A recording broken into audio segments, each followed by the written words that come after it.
If you're a woman over 50 who wakes up exhausted from saying yes to everyone else and no to your own peace, this video will change everything. Here's the counterintuitive truth that will shock you. Your constant availability isn't serving anyone, it's stealing from everyone, starting with yourself.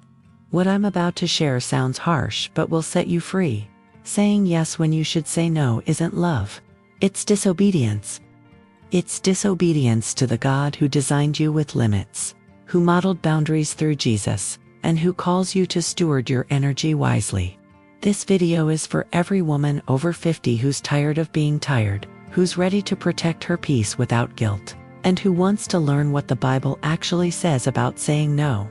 I'm Haas Naim, and for the next hour, we're diving deep into why saying yes is stealing your peace after 50. Here's a truth that might sting a little. Your inability to say no is slowly killing your peace, your purpose, and your relationship with God. I've watched countless women over 50 become prisoners in their own lives, not because of external circumstances, but because they've turned their mouth into a yes machine that operates without consulting their heart, their energy, or their Creator. Picture Linda, 54, who volunteers for everything at church, babysits grandchildren every weekend, hosts every family gathering, and still feels guilty when she can't help her neighbor move furniture. By the time she collapses into bed each night, she hasn't had 5 minutes alone with God. Luke 5:16 tells us that Jesus often withdrew to lonely places and prayed. Even the Son of God knew that saying yes to everyone meant saying no to his Father. Here's what's happening in your yes-addicted life. Every yes you give away is actually a piece of your soul you're surrendering. Think of your daily energy like a bank account. You wake up with a certain amount deposited by God, and every yes is a withdrawal. The problem is, most women over 50 are writing checks their soul can't cash. They're overdrafting their peace account and wondering why they feel spiritually bankrupt. Right now, I want you to think about the last 5 times someone asked you to do something. How many times did you say yes immediately, without even checking with God first? Here's your first assignment for the next week.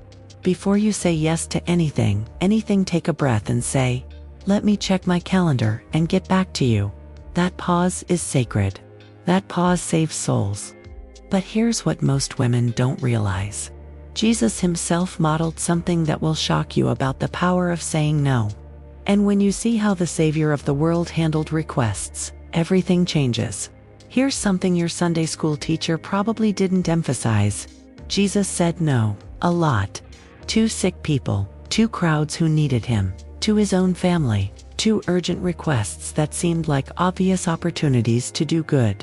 If this makes you uncomfortable, good, it means you're about to learn something that could revolutionize your understanding of biblical boundaries. In Mark 1:37-38, the disciples found Jesus praying alone after a night of healing and said, "Everyone is looking for you." This was urgent. People were suffering. The crowds had needs. But Jesus responded, "Let us go somewhere else to the nearby villages so I can preach there also. That is why I have come." He said no to immediate needs to stay true to his ultimate purpose.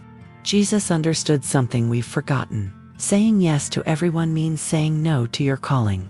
Every time Jesus withdrew, every time he left crowds behind, every time he didn't heal someone who needed healing, he was demonstrating that boundaries aren't selfish, they're spiritual. He knew his Father's agenda was more important than people's expectations. Your yes should be reserved for what God has specifically assigned to you, not what guilt or pressure, or even genuine need tries to assign to you. I want you to find one example this week where you can follow Jesus' model. Maybe it's leaving a gathering while people are still talking because you need rest. Maybe it's not responding to a non-emergency text immediately. Maybe it's saying, "I'm not the right person for this, but I'll pray about who might be." Practice saying no to good things so you can say yes to God things. But I know what you're thinking, but I feel so guilty when I say no. Sister, that guilt has a name, and it's been sabotaging your peace for years. Let's call it out. The guilt you feel when you set a boundary isn't conviction from the Holy Spirit, it's conditioning from years of believing that your worth comes from your willingness to sacrifice yourself for everyone else's comfort. That guilty feeling in your stomach when you say no. That's not God. That's the sound of people-pleasing patterns breaking, and it's supposed to feel uncomfortable. Remember Martha? She was doing good works, serving Jesus and his disciples, preparing food, being hospitable. But when her sister Mary chose to sit and listen instead of help, Martha got indignant. She expected Jesus to validate her people-pleasing, but instead he said, "Martha, Martha, you are worried and upset about many things, but few things are needed, only one. Mary has chosen what is better." Sometimes what feels like serving is actually just anxiety dressed up as spirituality. Guilt is often misplaced responsibility. You feel guilty for not fixing problems you didn't create, not meeting needs you weren't assigned to meet, not being available for every emergency that isn't actually your emergency. Here's the truth. God didn't design you to be the savior of everyone's problems. He already has a savior, and you're not him. Your guilt often means you're taking on responsibilities that belong to other people or to God himself. The next time you feel guilty for setting a boundary, ask yourself these 3 questions. Did God specifically assign this responsibility to me? Am I saying no because I'm being selfish, or because I'm being wise?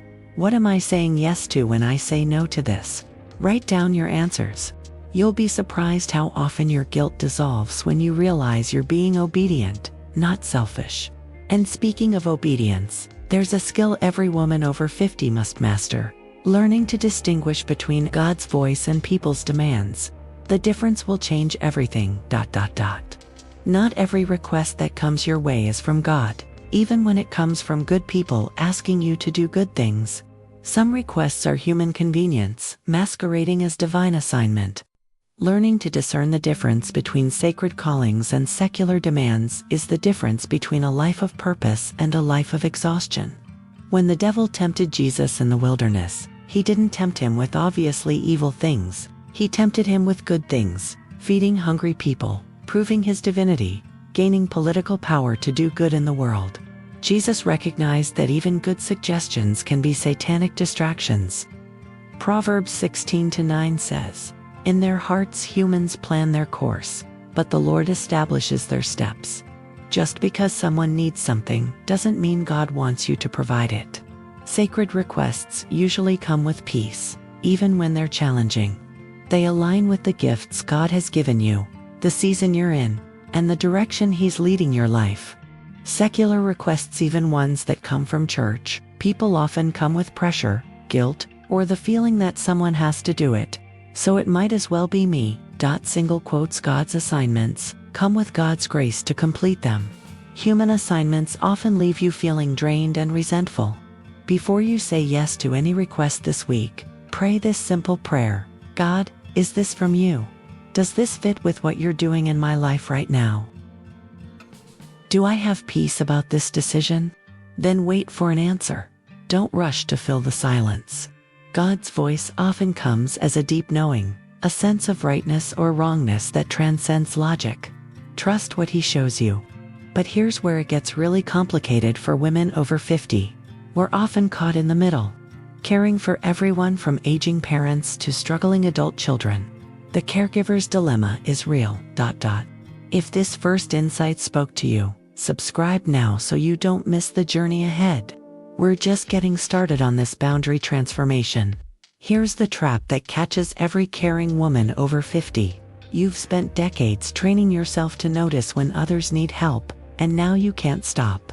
Your radar for other people's problems is so finely tuned that you pick up distress signals from 3 counties away. But here's what nobody tells you. Having a compassionate heart doesn't mean you're required to be everyone's solution. Even Jesus had to navigate the caregiver's dilemma.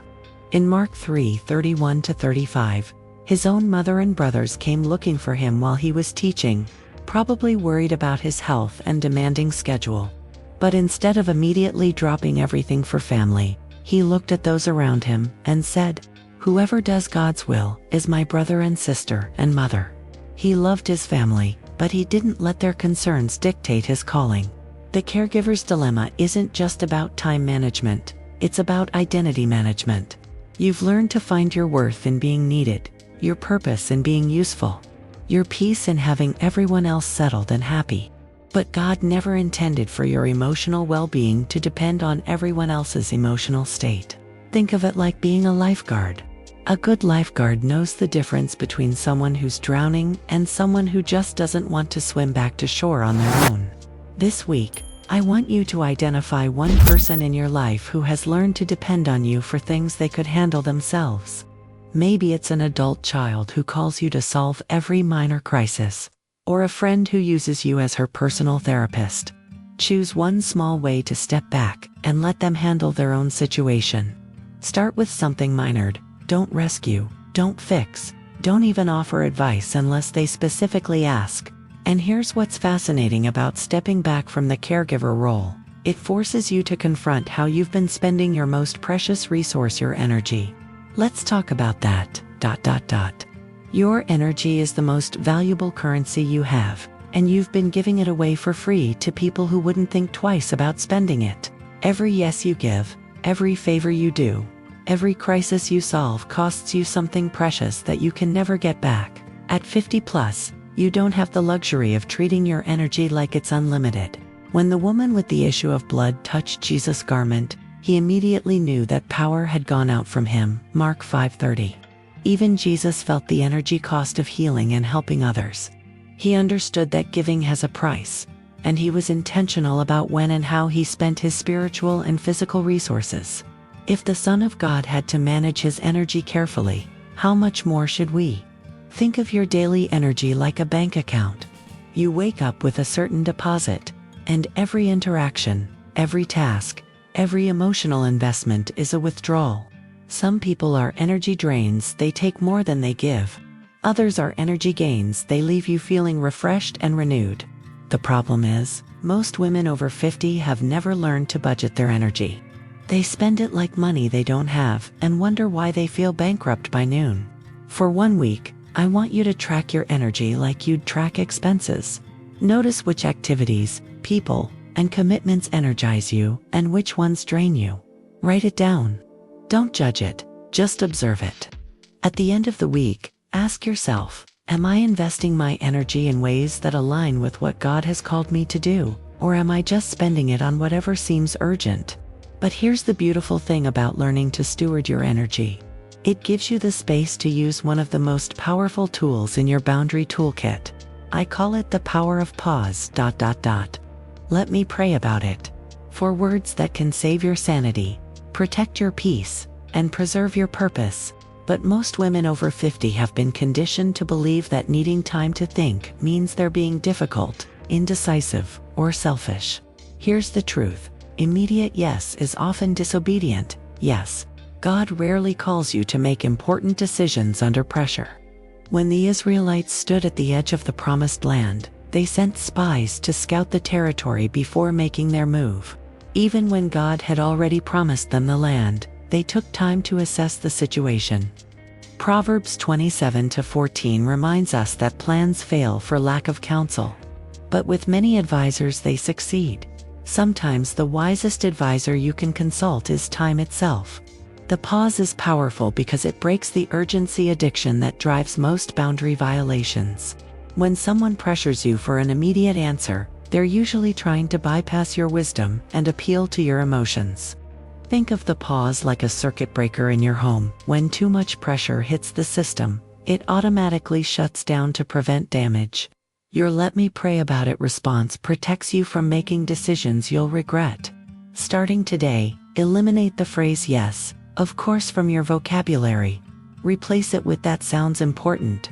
Let me check my calendar and pray about it, and I'll get back to you by specific time." Then actually pray about it. Ask God if this opportunity aligns with His plans for you. You'll be amazed how many requests dissolve when you give them time to marinate in prayer. And speaking of protecting yourself from pressure, there's one group of people who will test your boundaries more than any other: your own family. Let's talk about love without enabling. The people who love you most can become the biggest threats to your peace, not because they're malicious, but because they've learned that your love means you'll always say yes. Your family knows exactly which buttons to push to make you feel guilty, responsible, and obligated. But here's what they haven't learned yet. Boundaries aren't rejection, they're protection. When Jesus' family thought he was out of his mind and came to take him away from his ministry, he didn't abandon his calling to make them comfortable. In Matthew 10:37, he even said, "Anyone who loves their father or mother more than me is not worthy of me." This sounds harsh until you realize he's talking about not letting family dysfunction override God's direction for your life. Family boundaries are the hardest to set because they challenge decades of established patterns. Your family has learned to see you as endlessly available, infinitely patient, and always willing to sacrifice your needs for theirs. But enabling isn't love, it's actually a form of harm. When you constantly rescue family members from the consequences of their choices, you're preventing them from growing up and learning responsibility. Think of it like holding a butterfly's wings. Your help actually hurts their ability to fly. Identify one family pattern where you've been enabling instead of helping. Maybe you always host holidays even though it stresses you out. Maybe you loan money that never gets paid back. Maybe you solve problems that aren't yours to solve. This week, have one honest conversation about changing that pattern. Use loving but firm language. I love you, and because I love you, I'm going to start letting you handle this yourself. But family isn't the only place where boundary violations happen. If you're still working, your professional life might be where your peace goes to die. We're building something powerful here, sister. These truths about boundaries are going to change everything about how you live your faith. If you're still working after 50, you've probably noticed something. Younger colleagues expect you to have infinite availability because you're experienced, and older ones expect you to pick up slack because you're reliable. Meanwhile, you're caught in the middle, saying yes to overtime, extra projects, and responsibilities that should belong to someone else's job description. Your workplace boundaries aren't just about time, they're about respect.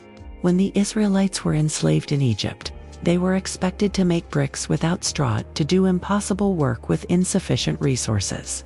God didn't tell them to work harder or be more grateful for their jobs. He told Moses to lead them out.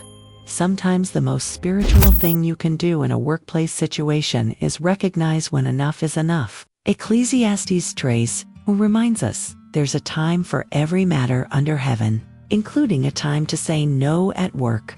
Work-life boundaries after 50 require a different strategy than they did in your 30s. You're no longer trying to prove yourself or climb ladders. You're trying to finish strong while preserving your health and relationships. The truth is, most workplaces will take as much as you're willing to give and then ask for more. Think of it like a gas tank. Just because you can drive on empty doesn't mean you should. Professional boundaries protect your energy for what matters most in this season of life. This week, identify one work habit that's stealing your peace. Maybe you check emails after hours, stay late because you feel guilty leaving, or take on projects that aren't in your job description. Choose one boundary to implement. Set specific email hours. Leave the office at your scheduled time, or have a conversation about realistic expectations. Remember, you're modeling healthy boundaries for younger colleagues who are watching how you navigate this season. But here's where work boundaries get especially tricky for Christian women. When your workplace is the church, ministry burnout is real, and it's devastating. Church people can be the worst boundary violators because they wrap their requests in spiritual language that makes you feel ungodly for saying no. God is calling you to serve. We're counting on your faithfulness. This is kingdom work. But here's what they don't tell you. Jesus withdrew from ministry regularly. And if the Son of God needed breaks from serving people, you definitely do too. In Luke 4:42-43, crowds came looking for Jesus early in the morning, wanting him to stay and continue ministering in their town. These weren't casual requests. These were people who genuinely needed healing, teaching, and hope. But Jesus said, "I must proclaim the good news of the kingdom of God to the other towns also, because that is why I was sent." He had boundaries around his ministry calling that he wouldn't violate, even for genuine need. Ministry burnout happens when you start believing that your availability determines God's ability to work.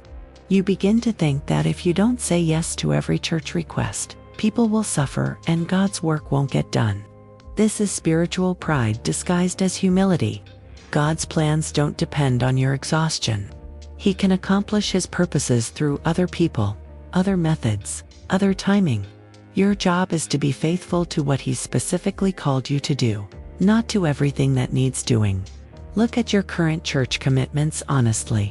Which ones energize you and align with your gifts, and which ones drain you or feel like obligation? This week, have a conversation with your pastor or ministry leader about stepping back from one commitment that no longer fits your calling or season. Use this language: I want to serve where I'm most effective. I think my gifts would be better used elsewhere. And speaking of energy drains, there's a boundary issue that's probably robbing your peace every single day, and you might not even realize it's happening. Your phone is a boundary violation waiting in your pocket. Every notification is someone else's agenda interrupting your peace. Every text, email, and social media alert is essentially someone saying, "Stop whatever you're doing and pay attention to me right now." And if you're like most women over 50, you've been trained to respond immediately, as if every digital request is an emergency. When Jesus wanted to pray, He didn't just find a quiet place, He found a lonely place where people couldn't reach Him. Mark 1:35 says He went to a solitary place. In our world, solitude requires intentionally disconnecting from the digital demands that follow us everywhere. Psalm 46:10 tells us to be still and know that I am God. But stillness is impossible when you're constantly available to everyone else's noise. Technology boundaries aren't about being rude, they're about being intentional. Every time you let your phone interrupt a conversation, a prayer time, or a moment of rest, you're teaching people that their convenience is more important than your peace. Think of your digital availability like visiting hours at a hospital. Just because someone wants to reach you doesn't mean you have to be reachable. Your presence is a gift, not a right. This week, establish one clear technology boundary. Maybe it's turning off notifications after 8 p.m., putting your phone in another room during meals, or designating 1 hour each morning as phone-free time. Start small, but start somewhere. Notice how anxious you feel when you first implement this boundary. That anxiety is evidence of how badly you needed it. But here's what's interesting about digital boundaries. They're often easier to set than social boundaries. The people in your real life have learned exactly how to make you feel guilty for protecting your time. Your social calendar has become a prison, and you're the one holding the keys. Every invitation accepted out of guilt, every event attended because you should, every gathering you host because it's expected. These aren't expressions of love, they're expressions of fear. Fear that people won't like you if you're not constantly available. Fear that you'll miss out on something important. Fear that saying no makes you a bad person. When Martha complained that Mary wasn't helping with dinner preparations, she was essentially saying, social obligations are more important than spiritual priorities. But Jesus defended Mary's choice to sit and listen instead of serve and stress. Luke 10:42 records His words, "Mary has chosen what is better, and it will not be taken away from her." Sometimes the most spiritual thing you can do is skip the social event and choose solitude instead. Social obligations become boundary violations when you start attending out of duty rather than joy. Here's the test. When you think about an upcoming social event, do you feel energized or drained? Do you look forward to it or dread it? Quality relationships don't require constant maintenance through social events. Real friends understand when you need to say no, and acquaintances who get offended by your boundaries probably weren't investing in genuine friendship anyway. Look at your social commitments for the next month. Identify one event or obligation that you're dreading or attending only out of guilt. Practice declining graciously. "Thank you for thinking of me, but I won't be able to make it." Don't over-explain or apologize excessively. No is a complete sentence, and you don't owe anyone a detailed justification for protecting your peace. Now, I know what some of you are thinking, but what if I physically can't do what people are asking? That brings us to one of the most important boundaries of all. We're halfway through. If these truths are helping you, subscribe and stay connected. The transformation is just beginning. Your body after 50 is sending you messages that you've been trained to ignore. The back pain when you lift too much, the exhaustion after overscheduling, the headaches from stress, these aren't character flaws, they're divine design. God built limitations into your physical frame as protection. But somewhere along the way, you learned to treat your body's wisdom as weakness to overcome rather than guidance to follow. When Elijah ran from Jezebel and collapsed under a tree, asking God to let him die, God didn't rebuke him for being weak. Instead, he sent an angel with food and told him to rest. 1 Kings 19:5-7 shows us that sometimes the most spiritual response to exhaustion is sleep, not more service. Your physical limitations aren't obstacles to God's plan, they're part of it. Physical boundaries after 50 require a fundamental shift in how you view your body. You're not betraying people by admitting you can't do what you used to do. You're not being lazy by needing more rest than you used to need. You're not being dramatic by acknowledging that certain activities cause you pain. Your body is the temple of the Holy Spirit, and temples require maintenance, not just utilization. Think of physical boundaries like speed limits. They're not there to restrict your freedom, they're there to keep you safe. This week, identify one physical boundary you need to set. Maybe it's not lifting heavy things for other people, not standing for long periods at events, or not pushing through pain to meet someone else's expectations. Practice saying, "I'm not able to do that anymore, but here's what I can do instead." Offer alternatives when possible, but don't apologize for honoring your body's limits.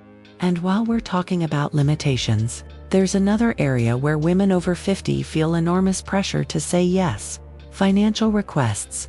Let's address the money conversation.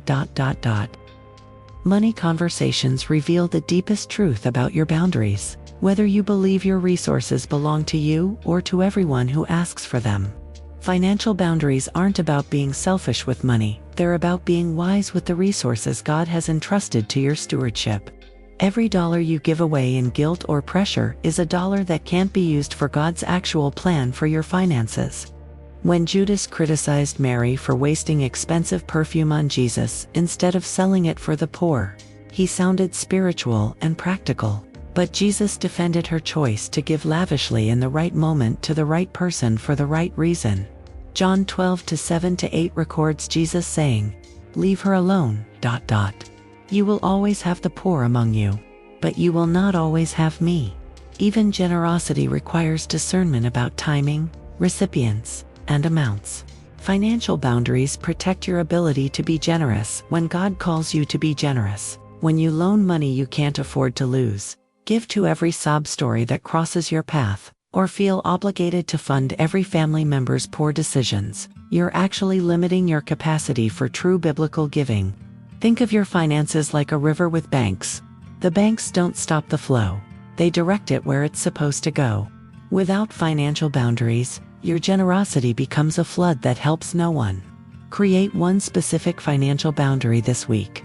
Maybe it's deciding you won't loan money to family members anymore, or setting a specific amount you're willing to give to charitable requests without discussing it with your spouse, or establishing a rule that you'll pray for 24 hours before making any financial decision over a certain amount. Write down your boundary and stick to it, even when people pressure you to make exceptions. But here's what's fascinating about financial boundaries. They often reveal emotional patterns that go much deeper than money. Let's talk about protecting your heart and mind. You've become the emotional dumping ground for everyone in your life, and you don't even realize it's happening. People call you when they're upset, visit when they need to vent, and expect you to carry their emotional burdens as if their peace depends on your willingness to absorb their chaos. But here's the truth. Taking on other people's emotions isn't love, it's enabling, and it's making both of you weaker.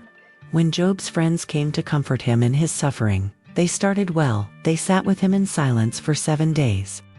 But then they began trying to fix, explain, and analyze his pain, and their help became harmful.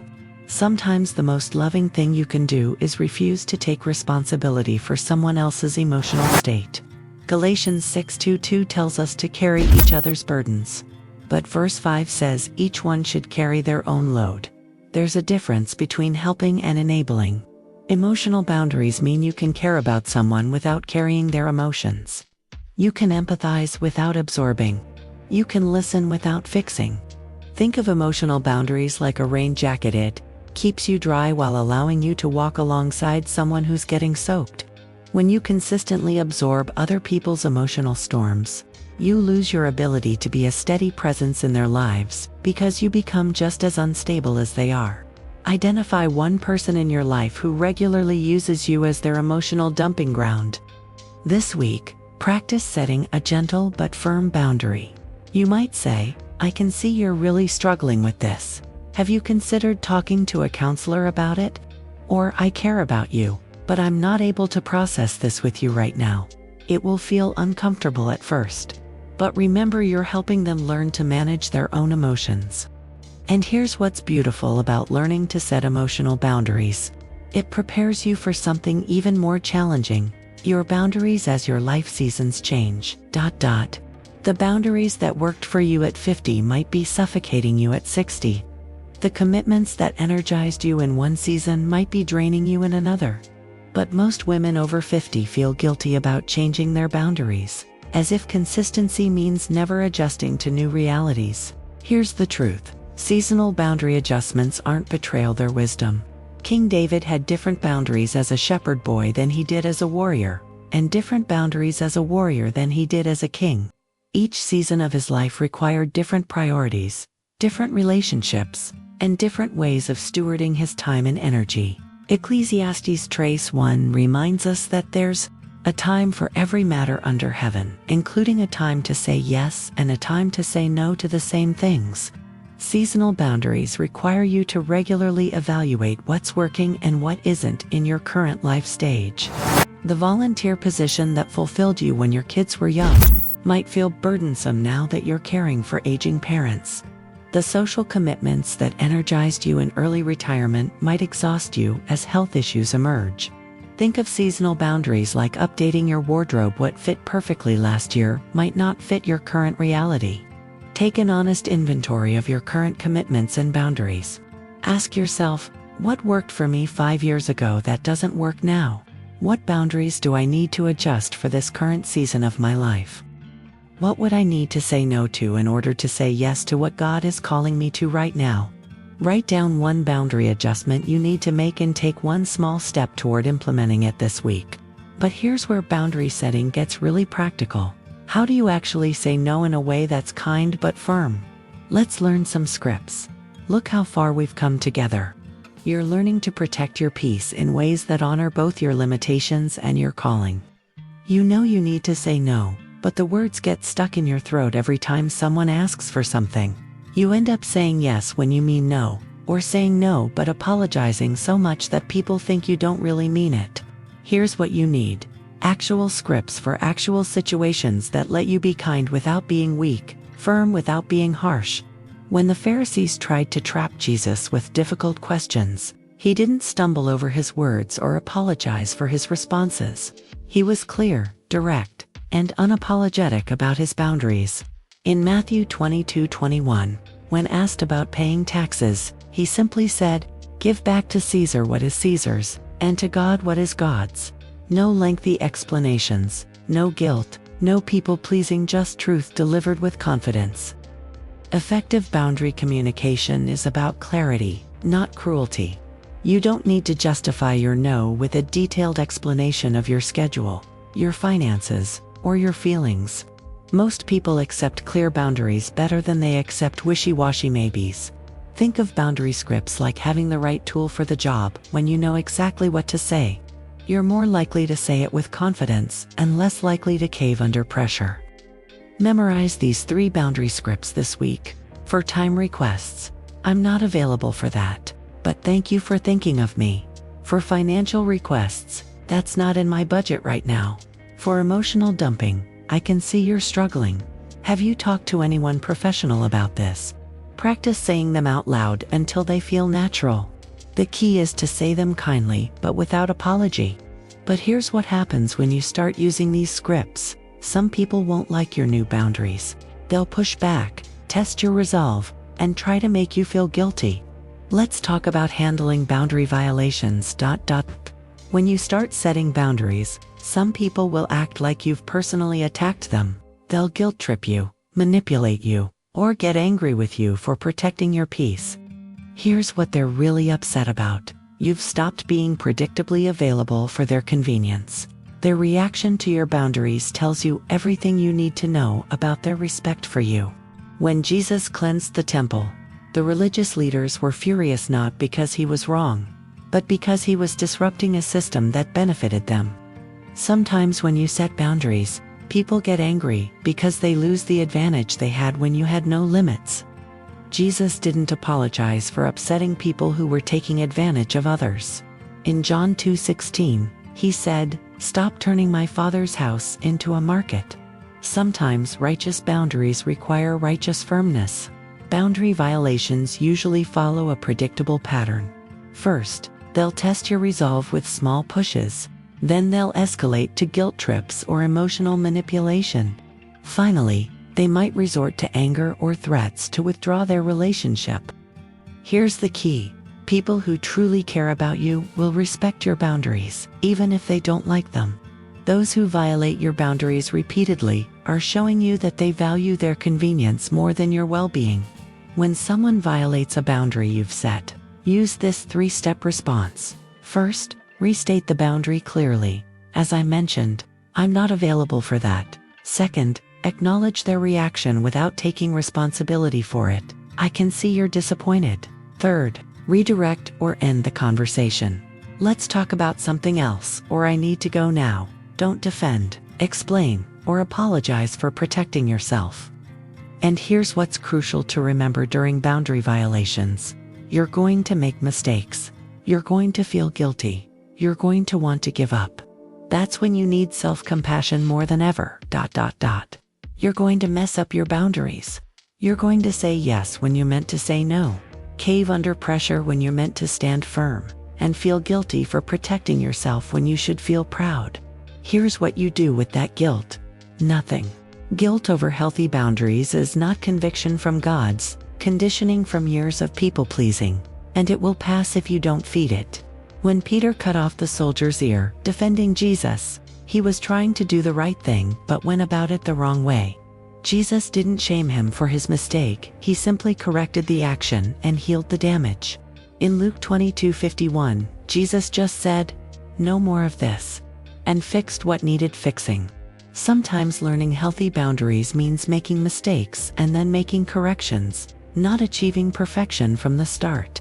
Self-compassion in boundary setting means treating yourself like you'd treat a good friend who's learning a new skill. You wouldn't shame a friend for stumbling while learning to walk, and you shouldn't shame yourself for stumbling while learning to say no. Every boundary you attempt, even the failed ones, is building muscle memory for the next opportunity. Think of boundary setting like learning a new language. You're going to mispronounce words and make grammatical errors before you become fluent.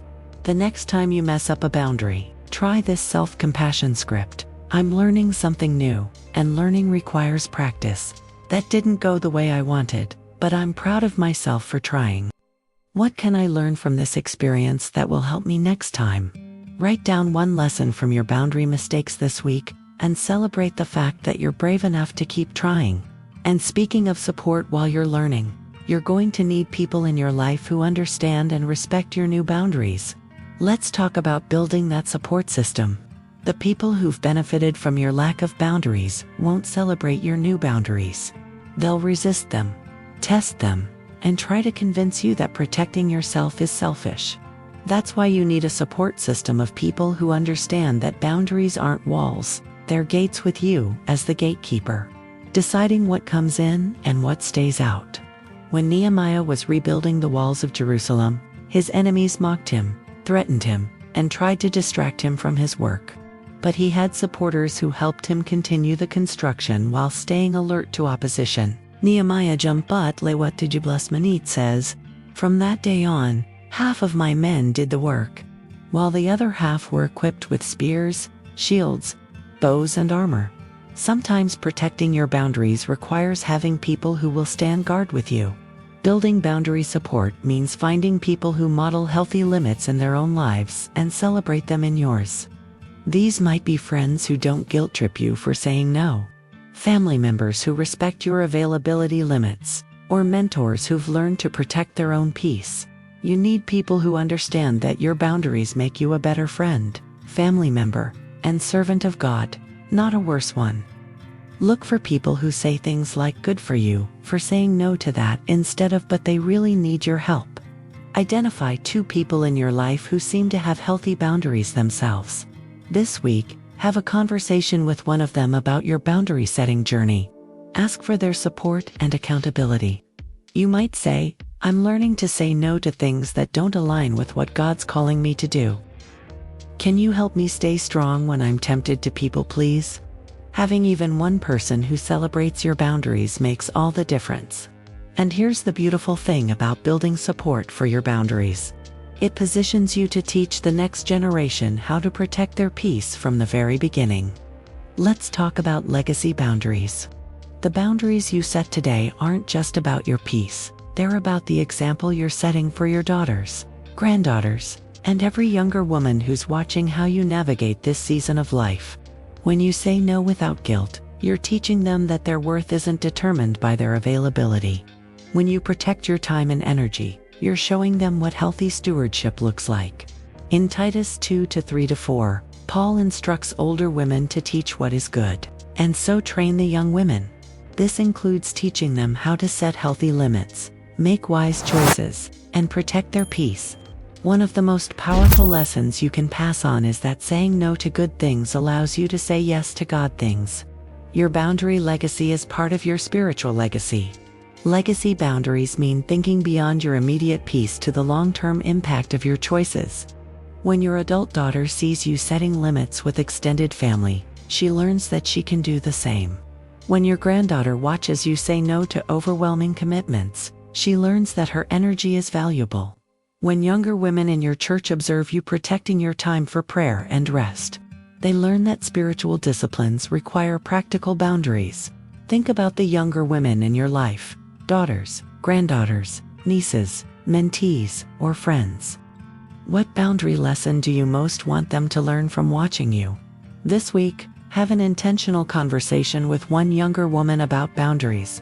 Share what you've learned about saying no, protecting your energy, and putting God's calling above people's expectations. Your wisdom could save her years of people-pleasing pain.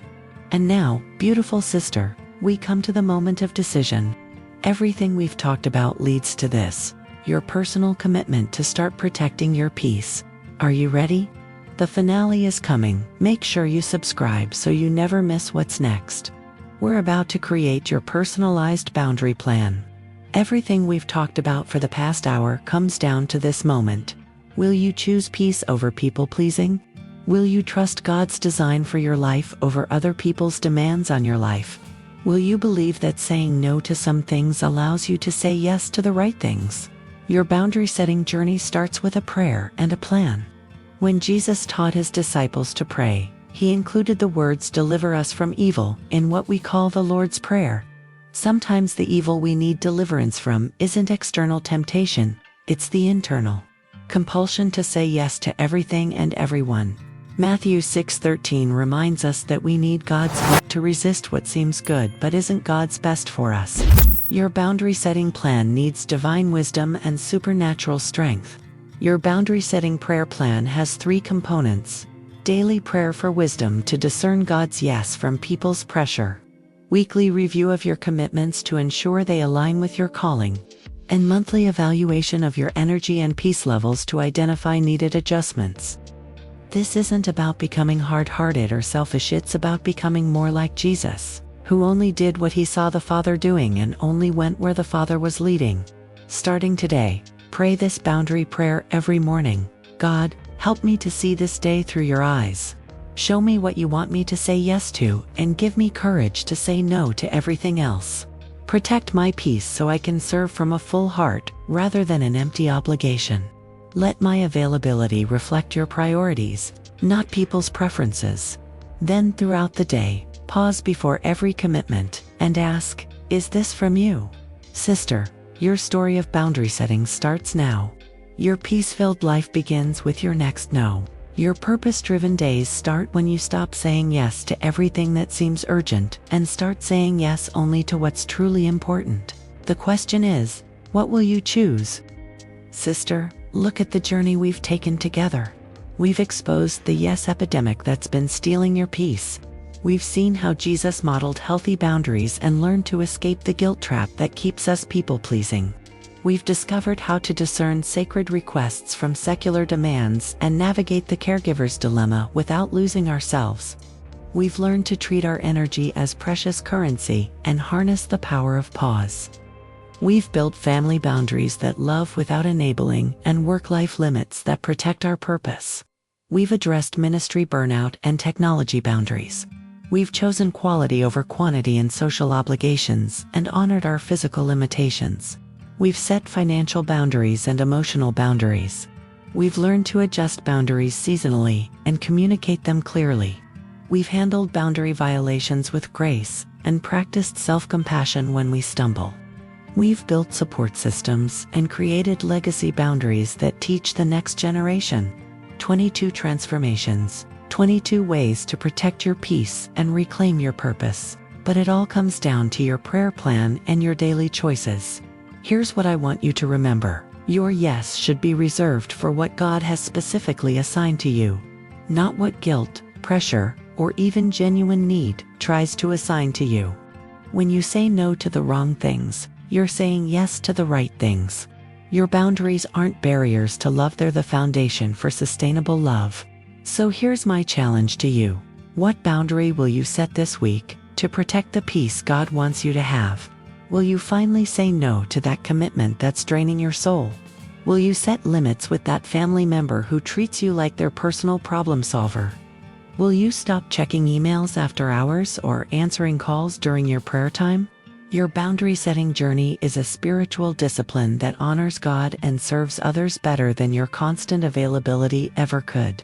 When you protect your peace, you protect your ability to love from a full heart rather than an empty obligation. If this message convicted and encouraged you, here's what I want you to do. First, subscribe to this channel and hit that notification bell. Every week, I'm here to help women over 50 live their faith with wisdom, boundaries, and purpose. Second, comment below and tell me, what's the first boundary you're going to set after watching this video? I read every comment, and I'm praying for your courage to choose peace over people-pleasing. Third, share this video with another woman who needs to hear that her worth isn't determined by her availability. Someone in your life is drowning in yes when she needs permission to say no. Remember, sister, your boundaries aren't selfish, they're your peace isn't optional, it's ordained, and your yes matters most when it's preceded by wise and prayerful no's. Until next time, keep your soul flowing in the direction God is leading, not where people are pulling.